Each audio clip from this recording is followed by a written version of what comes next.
mapagpalang araw po mula sa oras na ito. Maraming salamat po sa mabuting pagkakataon. Muli, Sabado po ngayon, Happy SPV Day 2. Kasama po natin muli si kapatid na Junic, para siya po ang pasagutin ko doon sa nagtatanong sa akin. Kasi parehas nga lang po kami ng pinag-aaralan. Ito po ang tanong ng isang nagtanong sa akin. Ano po ba ang pagkakaiba ng MCGI sa iba? Ayan po, pasagutin natin si kapatid na Junic number 1. Sa usapang church, Bro Junic.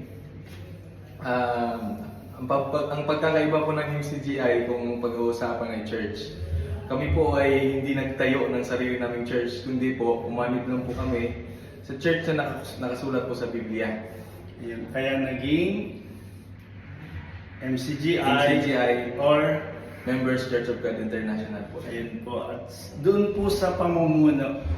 Sa pamumuno naman, hindi po namin pinapayagan ng babae na mamuno gaya po ng sinasabi ng Biblia. Saka tanging ang lalaki lang po ang namumuno sa amin. Ayun po. Tapos isa lang po yung Natawagang pastor na Opo. po, ayun, dahil bawal ng Biblia, huwag kayong patawag na rabbi. May isang pastor lang, ang Panginoong Jesus. Tungkol po sa aral. tungkol naman po sa aral, isang aral lang po ang aming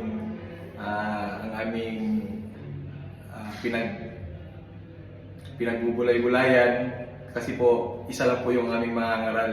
Hindi po kami tulad ng iba na rotation, kahit sino po yung nangangaral. Kaya po sa buong mundo, sa lahat ng kaanib ng Iglesia ng Diyos, isang aral lang po.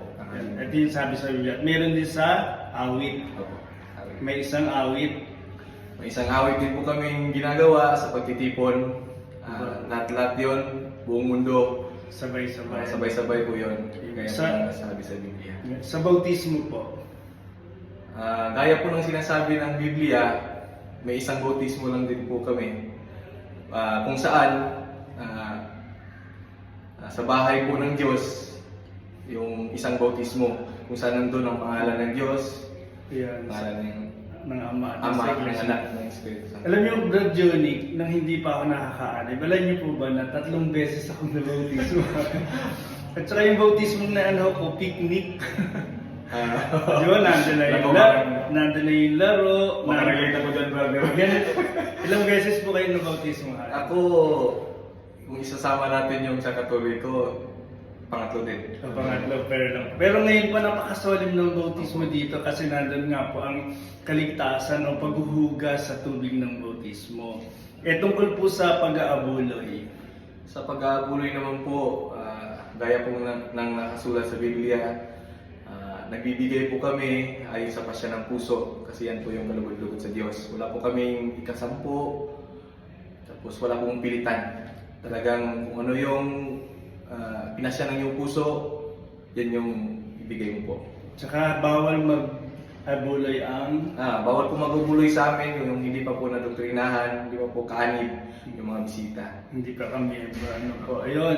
Yan lang po ang mga iba sa kaibahan ng MCGI sa iba.